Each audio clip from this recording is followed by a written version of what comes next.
On my Travel Wins podcast today is Angela Ruch. How are you today, Angela? I'm great. How about you? Excellent. Angela is one of, I believe it's only 3 female drivers in NASCAR right now. Is that right? Yes, just the 3 of us girls right now. You would think that it would be more, but maybe it's getting there.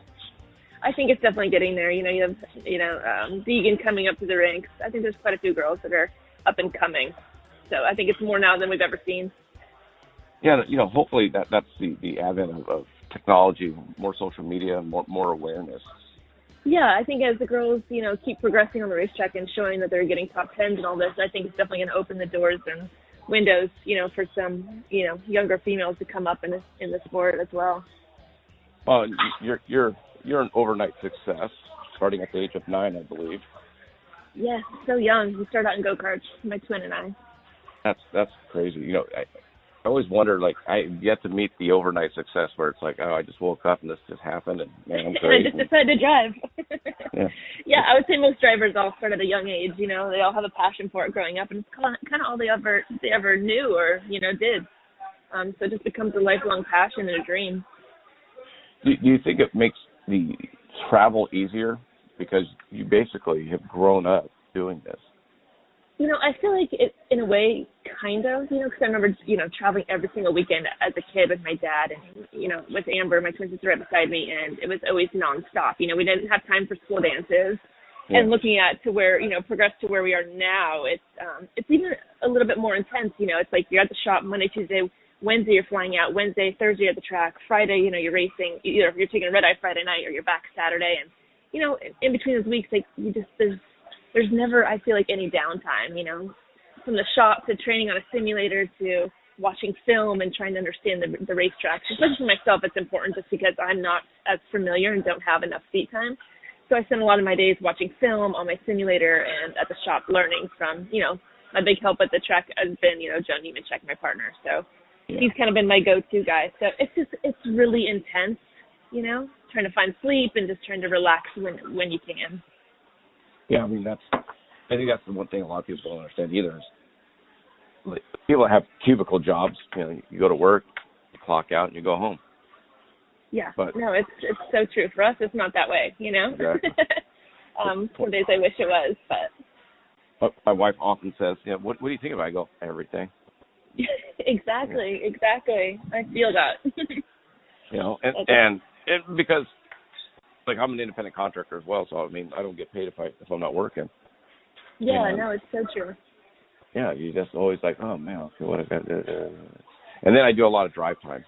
How do you pass the time traveling? Wow. Again, I try and get done the girly things that I need to get done in between, you know what I mean? Yep. The hairs, the nails, all that fun stuff, and that's a full-time job in itself. So in between that, and, we're adopting a baby, so that has been, besides the racing, that's been, my number one priority is trying to, get everything ready for this little boy we're having, and it's any day, so it's definitely been a job in itself. Oh, just wait. Just wait till the little boy's there. That's what I'm told. Yeah. I can't wait, though. I'm so prepared for it. I feel like I am. I feel like there's things I'm missing, but I guess we'll find out. It's trial and error, I feel like. Yeah, I remember my daughters are 23 and 25, and I remember my first one coming home, and we got home and we went, now what? Yeah. It's okay. It's going to be a big life change. I also have 3 grown stepkids, about your kids' age that you just mentioned. So I have 2 stepkids, and so, in my off time, I try and, they're all in college. Our oldest has graduated, so I try and spend time with them and, thank goodness we have our own plane and pilot, so we're able to kind of travel and go see them at school and, during our little downtime, you could say, which is only a few hours a day. So it's kind of chaotic, but I wouldn't want it any other way, to be honest with you. I was going to say, it almost seems like successful people have it that way. Yeah, I just feel like you can never stop working, you can never stop going. I feel like when you live this fast-paced life, you got to keep digging. And you're very fortunate that your husband gets to travel with you quite a bit. I know, I'm so thankful for that. I don't know what I'd do without him. We've been together for 9 years, and he's my right-hand man, I wouldn't be here if it wasn't for him, so I owe my success to him. Well, and that's the nice part. How do you balance you're always busy, and that's not going to change. It's going to be getting busier now that you're going to have a son. How is it dealing with your friends and your other family members as far as spending time together? Yeah, I think that's the tough part. Is I know my friends have probably all disowned me at this point. Like, am I ever going to see you? Because I am also filming the Ruch Life reality show with my husband and I, and it's like I feel like with all this stuff going, like I have no time for them. And there'll be occasions where I'm like, I'm home for 2 hours. I'm like, hey, let's go meet for a drink. Let's go grab coffee. And, I know they're still there for me, rooting me on, obviously. But I wish I had a few more hours in a day to give them because they well deserved. And my husband, well, he's with me every day, all day, so he's okay. If you ever find those few extra hours, give me a call back and let me know where they're at. I know, right? I think they just said for all of us. My kids are grown, just working now, so it's a lot easier. Both out of college, but that is nice. What advice do you have for other women or even kids that are coming up that want to race cars and have it all? It's kind of how I grew up. My dad always told my sister and I just to never give up. To dream big, and I can always remember when I was a little girl watching my uncle win the Daytona 500 and to be where I was, a few weeks ago, like that was just incredible. And it does take time to get there, but again, a person can never give up. It's always reachable. See, got much better advice than I got. I'm sure you have good advice. My dad's advice to me was don't suck. Yeah, that's true. Well, that's not really positive to me, so I don't want to say that. It's a reverse positive. Yeah, that is true. But there's some truth behind everything, Exactly. I'm like, wow, it kind of sums it up. He wasn't super talkative that way, but he gave me just a quick advice. That's kind of what my husband tells me too. Don't suck this weekend. Yeah. So, and obviously, as my daughters did sports through high school and college, that was kind of what I would always say to them. It moves down. Yeah, I mean, I get it. It makes sense, of course you don't want to suck, right? Nobody does. But hopefully, I said it in a nicer way than my dad said it to me. You know what I mean? Yeah, I would hope so. I'm sure you did. Did our best. Do you have any go-to apps when you travel? No, not really. My biggest thing is I love music. So music always, like my playlist always kind of get my mindset right before a race, before qualifying. So, I like have my music that kind of pumps me up a little bit, What music is happening right now for you? Well, one of my go-to right now is I have a huge Halsey playlist. Okay. I love Halsey. I love her so much. I'm looking at my playlist now because I'm really bad at names. I'm going to tell you. And I love Taylor Swift. That's kind of random, and Daya. Well, you are in the South now. Yes, this is true. So, yes, the music always kind of calms me or gets me excited. So, gets my mind right. What's your favorite place to travel for fun, and then what's your favorite track that you've been on? Travel for fun. My husband and I just did a trip to Africa.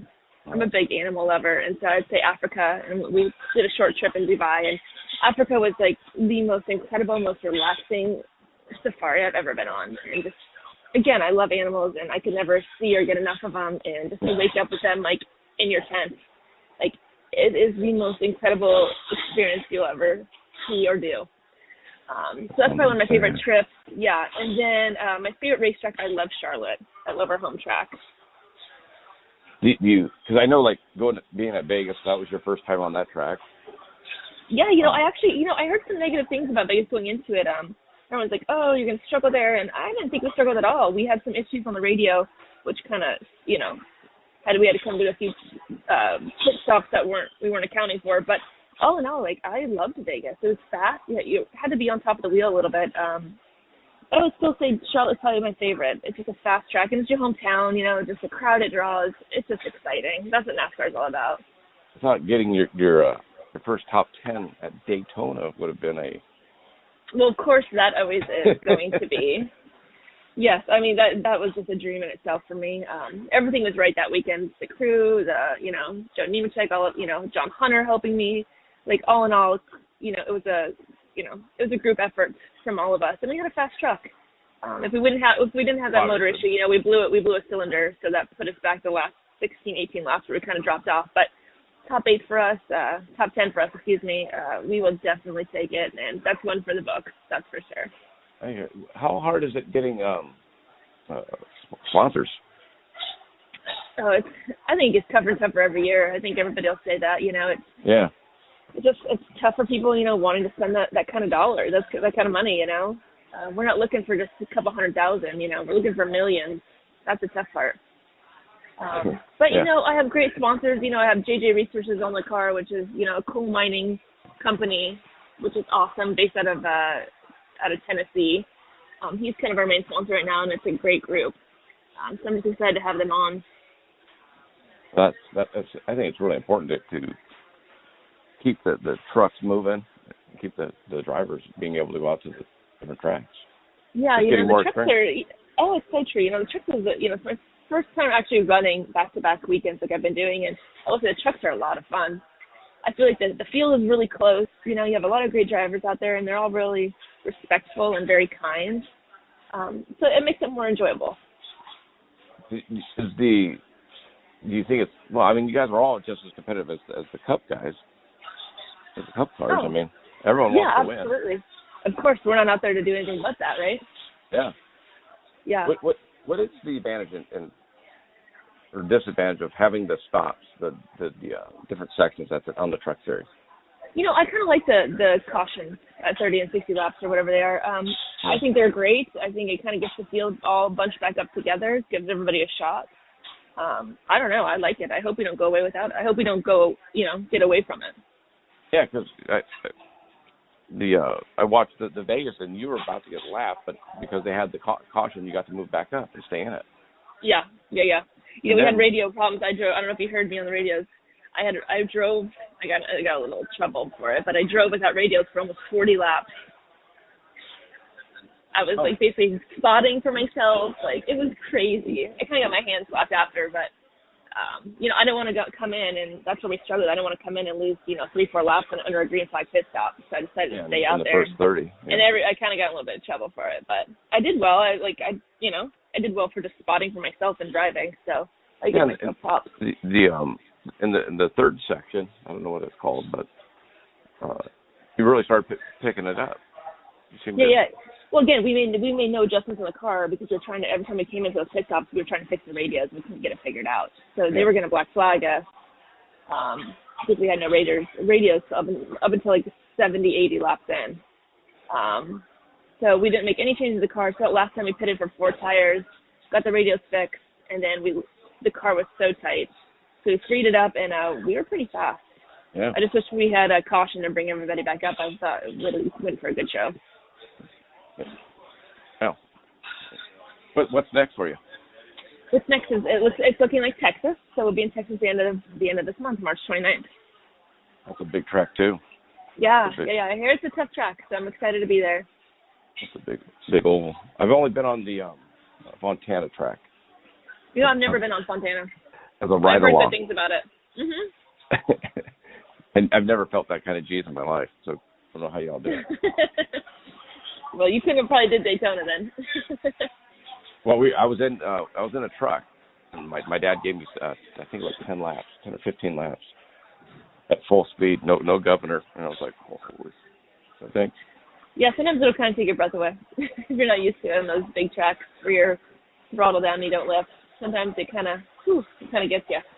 Kind of got to breathe through it, yeah. And yeah, exactly. My driver's like, do you want to go by the wall? I'm like, sure. I'm like, oh. Not from the passenger side. Never do that. Yeah, right? So true. You don't want one of us driving you. We'll just put it that way. Sometimes I'll drive my guys. They can go do these tests and stuff, and they freak out. I love it. Well, being on the driver's side, you're at least 3 feet further away from the wall. This is true. So true. I don't want to ever experience that again, but it was fun. I bet.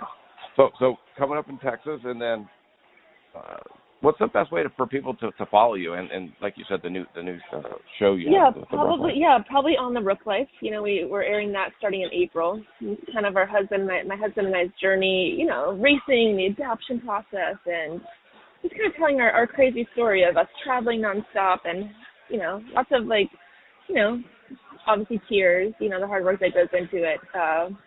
and sweat because we put in a lot of work doing it. So the Ruch Life, and then also my personal Instagram is Angela_Ruch. And the Ruch Life, do you know where it's going to be airing yet, or? We don't yet. Okay. We have a few options, but I'm not able to share. Oh no, I know that. But super excited. Yeah, and congratulations. As a new mom, you're going to go through a whole life change. It's going to be awesome to watch. Yes, thank you. I'm super excited. I'm ready. I'm here, waiting for her to go into labor any second. So we're very dilated at this moment. So I'm hoping it's sometime today. Yeah, and hopefully everything's just healthy. All yes, thank you so much. I hope so too. Thank you so much for your time, Angela, and have a great day today. Great meeting you. Great meeting you. You as well. I'll talk to you soon. Thanks, Angela. Bye-bye. Thank you. Bye-bye.